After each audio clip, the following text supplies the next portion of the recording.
Well, the Hoosiers got a big problem. They're a way better team without Malik Renu on the floor. Let's get into talking about what that means for Woody, the whole team, on this episode. Let's get into it. Pretty simple. I win. Three on the way.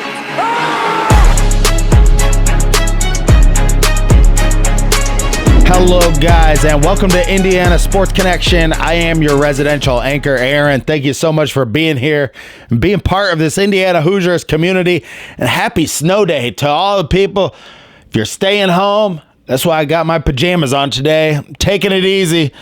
What do you think? Taking it easy? I mean, you've been taking it easy for like 2 weeks. Come on. Well, I'm never above taking it easy. You know, everybody's looking for a reason to take it easy, including these players on the team sometime. Thank you for joining me. We have a lot to talk about today because Malik Renu doesn't play in the game yesterday, and it is just obvious. We're going to talk about all the reasons. There are a bunch of reasons why Malik Renu cannot start on this Indiana Hoosiers team. We're going to talk about all that and more on this episode of Indiana Sports Connection. But thank you so much for all of you for being here. If this is your first time here, or if you're just a returning viewer, subscribe to the channel. When we hit 2,000 subscribers, we will be doing a big giveaway. I have a piece of memorabilia, or it's around $50, so I haven't decided if I'm just going to give away a gift card. Tell me what you think in the comments down below, because when this video hits 2,000 subscribers, I will pick one of those comments down below that will win either a $50 gift card to Rally House or memorabilia, or we will see. I'll just ask the person that wins what they want, really. That's because sometimes that's the best way to do it. So everybody gets what they want, but it's totally free. Thank you for being here. And for all the people that subscribe to the channel, it means the world to me, and to the people that watch the videos every day. It truly does mean the world to me, because the channel's growing super fast and we're to 2,000 subscribers. So thank you for all of that. The channel is brought to you by BetUS. Use my promo code Indiana125 and save 125% on your first 3 deposits, and 10% of the AdSense revenue on this channel goes to T2T.org. Thank you to all the veterans out there. Without the veterans, we are nothing. Without further ado, let's get into talking about the Indiana Hoosiers. Alrighty then, Hillbilly Monkey, what did we see in this game yesterday? Oh yeah, and my notebook, my daughter put stickers on there. It is absolutely beautiful, if you can see it right there. So, well, Hillbilly Monkey, it would appear as if a gift from heaven has fallen into Mike Woodson's lap. Oh my God! And it's just whether or not he views this as a gift from heaven, or he is just dumbfounded by the entire thing. Because what's clear from watching this Indiana Hoosiers basketball team is that Malik Renu cannot start on this team. And we're just going to talk about all the reasons right now. And then we'll go into talking about, Balo played really well in this game. And actually, Miles Rice, I felt like he had a really good game where he just flowed in the game flow. He didn't get going too fast. One time he did, and he turned the ball over. But overall, he kept himself under control and kind of like picked his spots. And it was just a much smoother game. I think he plays better when Malik Renu is not in the game. And Balo plays better without Renu in the game. And everybody does, because you can't play 2 back-to-the-basket players in a game at the same time in college basketball. It just does not work. It's not about Malik Renu's size or that he's taken a three-pointer, because I know I've heard people say, well, he stretched the floor, he was shot. No, he doesn't. He shoots like a set 3-point shot. He doesn't jump when he shoots that shot. It's just like a set shot. So it's not the type of he's not a catch and shoot 3-point shooter. He's not spreading the floor with that. That's just an occasional, and he's been actually this year has been awful at it. I think he's like 2 of 15. You take Renu out of the game and you add Goody in, who also plays better defense than Renu. He just does. Goody has way less physical ability, but he plays with much more effort and hustle, and he keeps other players engaged in the game. And it's just obvious. It has to be obvious to the coaching staff, because look, it's obvious to all of us. I mean, we're all watching this, and it's like, Yeah, and that is the big question. Like, that is the big question for Mike Woodson. Is he going to put Renu right back into the starting lineup? Because every game that you start out, the first and second half of the game, and you play Renu and Balo for 5 minutes, and you can look at the I looked at like the advanced metrics on like those two guys when they're in the game. Indiana's like actually at a deficit when those two guys play together in a lot of these games, which is incredible that goes on, that the coaching staff doesn't like recognize any of that. I mean, what types of guarantees were made to Renu to keep him here? Was he guaranteed that he would be starting this year? I don't know. I don't think you can make those types of guarantees to any types of players ever. But here's what it really is. Renu, he's not a good defender around the basket. So having just Balo down there, it makes his role more defined. He doesn't have Renu there playing like down low, trying to play down low with him. You only need one guy to fill that role. You know, Trace Jackson Davis did it for us. Ware did it for us. And we were awful with that combination last year with Ware and Renu, even though Ware could be out further from the basket. So it's that. It's his defense. It's how he moves. He can't guard guys on the perimeter. Luke Goody, as much as he puts effort in and guards guys around the perimeter. The other thing in this game, Indiana drove them off the three-point line, and that is a huge feather in their cap for a game plan. Hillbilly Monkey, when was the last time we saw a game plan out of the Hoosiers? Actually, let's give it up for Mike Woodson, because, oh my God, what do you do? Like, finally, and I know they beat Penn State in the Big Ten tournament last year, but finally they ran these guys off the three-point line and stopped them from shooting the lights out from the outside. Indiana did it. Make them fake and take the ball, drive the ball inside to where your big guy is and make it into a really physical game. That made it even tougher on Penn State. And Indiana did some things, and it got really squirmy, and they almost lost the game. And Miles Rice on that 10-second violation, I got to say, that was really boneheaded type of play. There was a really weird play under the basket on a free throw where Tucker like grabbed the back of the guy's jersey, and I don't know why. I just want to mention that because those are just a really kind of a weird sequence. I'm not sure what he was doing there, but he like used the back of his hand and grabbed the back of the guy's jersey. I will say sometimes this team does do really, really stupid things, and it leaves you scratching your head. But you know what? They're kids. And the other thing, Kanan Carlisle, we got to talk about, because this guy cannot be on the floor and he cannot shoot. If you're going to make some tweaks that would make this team a little bit better, it would honestly be to play Anthony Leal.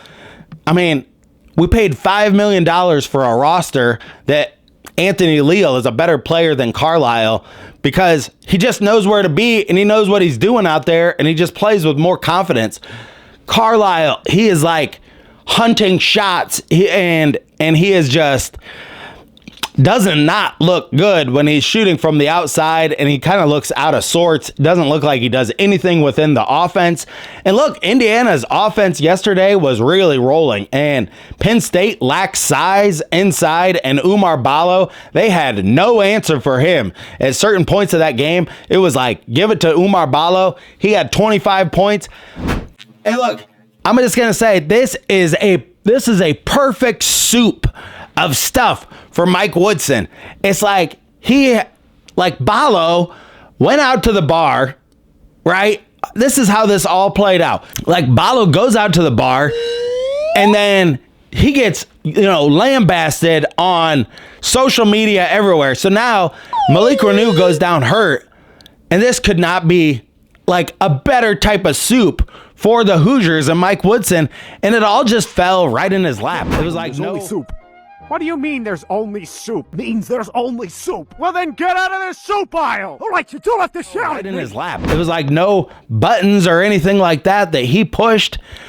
But this is just how we were lucky how this went down, because now Balo is playing with like a newfound energy because he's had his ass ripped apart on social media.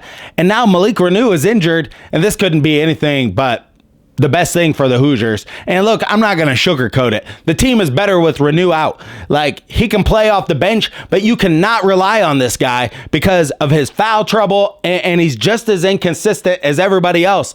And look, you can look at these shots.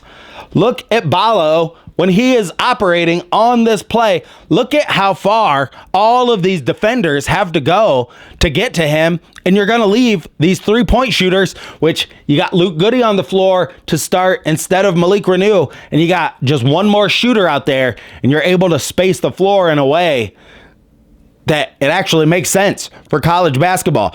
That's why Indiana, they were struggling at the 3-point line early, but they continued to get good looks, and they got into a rhythm, and they ended up making like 9 of 23. Yeah, Hillbilly Monkey, pull up those stats. Yeah, Indiana ends up the game 16 of 22 on free throws, 39%. That is critical. Indiana on the year is 32% from three. If they get that percentage and they keep it up around 39%, and that becomes what they shoot on the year, 9 of 23 is not bad from three. It's these games where you only make like 4 and the other team makes 14, where it really kills you. It's like you lost 10 points right on the scorecard there. You make 9, you're going to be in a lot of those games. The other thing in this game, rebounding was way, way better. Offensive rebounding. Luke Goody has 5 offensive rebounds and leads the team. Almost had 6 if his foot was on the end line on that one where he went out of bounds.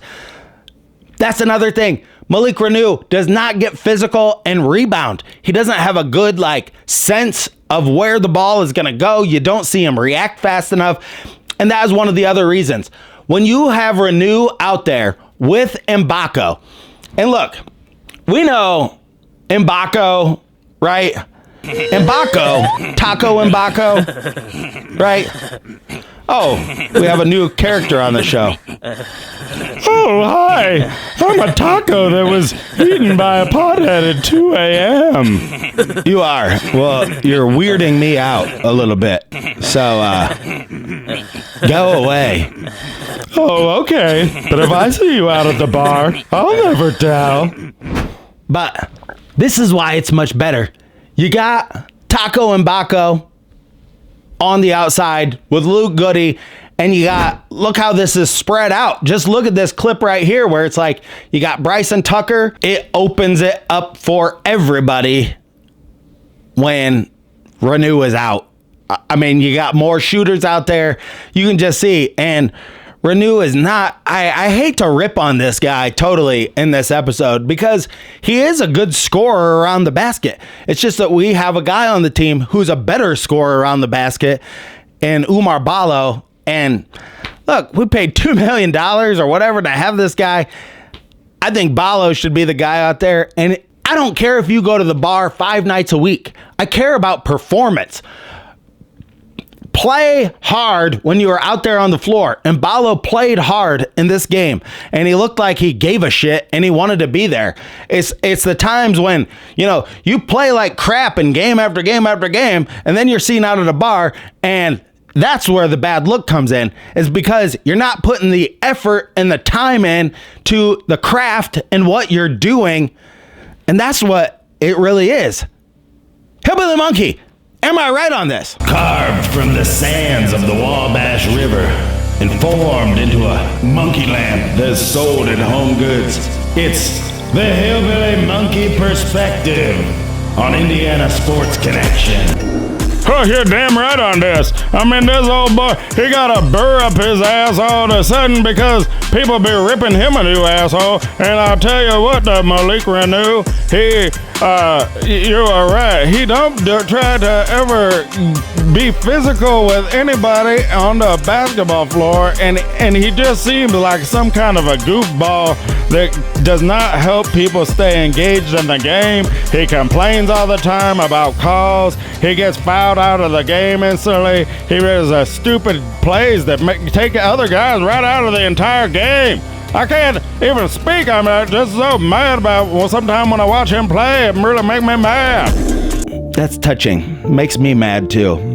But this game, it shows big time promise for the Hoosiers. Do you believe in this team going forward? It's really hard to say. They're going to beat USC. I think they're going to beat USC in this game coming up. And then they go into a gauntlet of games. 6 of the 9 games after USC are played on the road at places like Michigan State, Wisconsin, Iowa.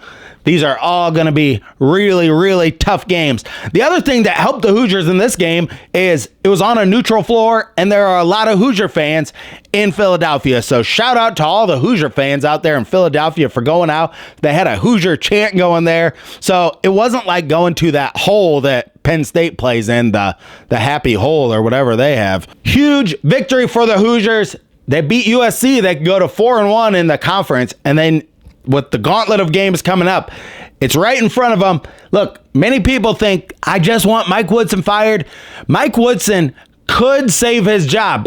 All of the opportunities are right in front of him. All he has to do is win 13 of these games and get into the tournament and win a couple games in the tournament and turn this team around. Can he do it? It all is up to him. It's not up to me. I sell mattresses for a living, and that's where I'm going to go right now. So thank you for joining me today on Indiana Sports Connection. And until next time, stay classy out there, Hoosier fans.